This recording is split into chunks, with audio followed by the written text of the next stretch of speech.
we're setting up here, we've got... Was this the only big mistake of 2 seasons of filming?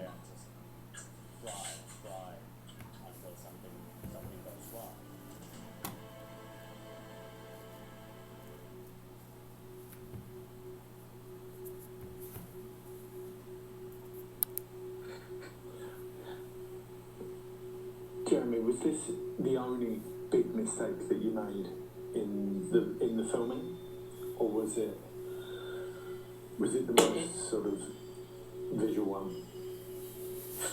In the movie? Yeah, well, in the filming of the movie.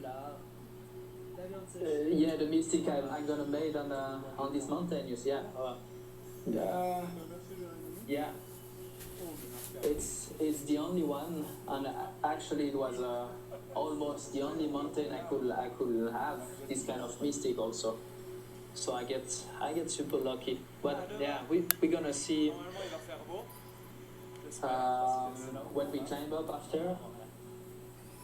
This face is super steep at the top, and then it becomes like more and more flatter, like regularly less steep. 45 degrees.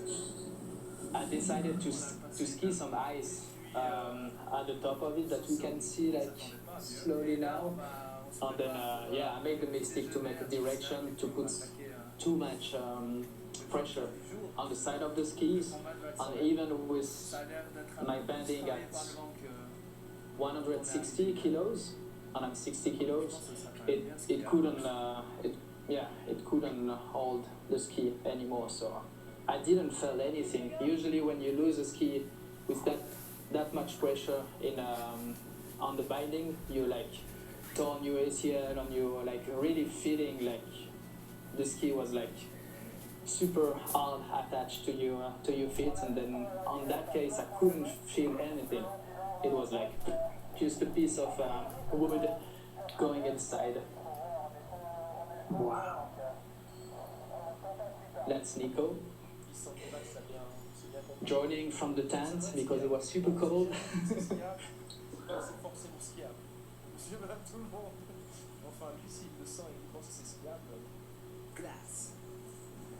Je suis pas trop inquiet, cette base elle tient bien. Et puis dans 1h30 on est au sommet. C'est là. Et moi je skie là. Ce qui est compliqué, c'est qu'il doit pouvoir quand même montrer du gros ski. Dès qu'il va être gêné dès que tu es gêné par une neige qui est pas facile, t'as pas l'impression de pouvoir montrer ton meilleur ski, c'est un peu ça la frustration. What did you learn from this? Oh, a lot. I lose a lot of confidence in my skiing, and then it took me like 3 years almost to get kind of back to where I were in terms of mental, because I was like, I was carrying those skis with those heavy bending to avoid that kind of surprise. So, and then, that experience showed me that I can lose a ski anytime if I make any mistakes. So losing a ski is somewhat, in some of those phases, it's the end of the game. So it was a strong moment. It pops off so easily, doesn't it? Yeah. And then you continue to slide without me.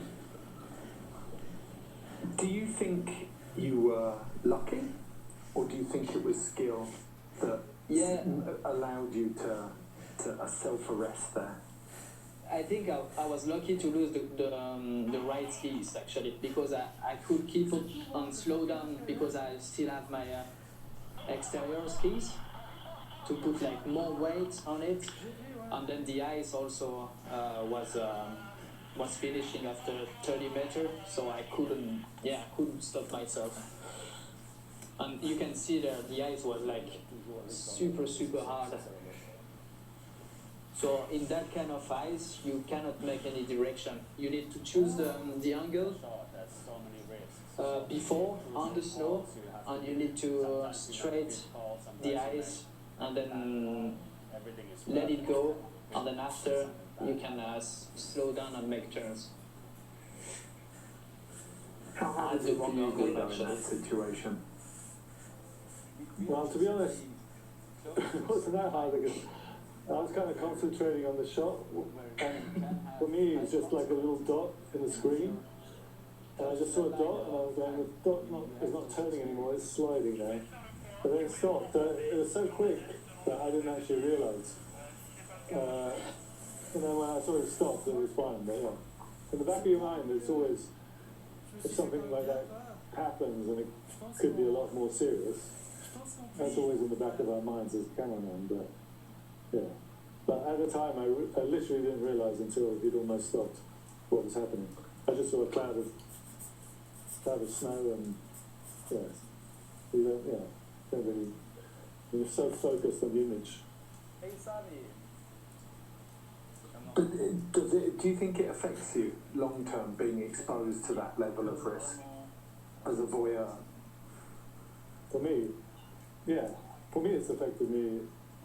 I mean, I've seen, touch wood, I haven't seen anything really serious happen, but I've seen a lot of close calls, and it's, you question yourself a lot. It's like, why? I know why people are doing this, and why am I shooting it, and I don't know. As I get older, it goes from this is fun and great to this is kind of scary and very dangerous sometimes. But it's like Jeremie and Sam are so calculated. It seems very dangerous, but it's not. Well, it is dangerous, but it's not. They know what they're doing, and I get more scared for people who don't really know what they're doing in the mountains on much easier slopes, but the danger's still there, and they don't have the knowledge. Having a lot of knowledge is good. I'm fascinated by what you just said, Jeremie, about that crash stealing your confidence for 3 years, and that illustrates how much confidence you have to have in your equipment and your experience to be able to operate at this level. Yeah, and it's also, we can come back to the Ariana question. It's such a ritual to do the skis, to come to see if the banding is well adjusted, if you get like the edges angle also, if you go like in such steep slope. So you're like putting everything that you can control, like materials, stuff that you have, that you can literally control it and putting in the green zone, and then you know that it's in your side to perform well, and then all the snow condition, all the weather that we have here, in that we had so much wind during that night, so that thing that you cannot control. So the thing that you can literally control it, you like, it's so. I enjoy to put that in my side actually a lot. So when this is like giving that surprise to lose the skis in such slow, it's like affecting your confidence like big time. Yeah.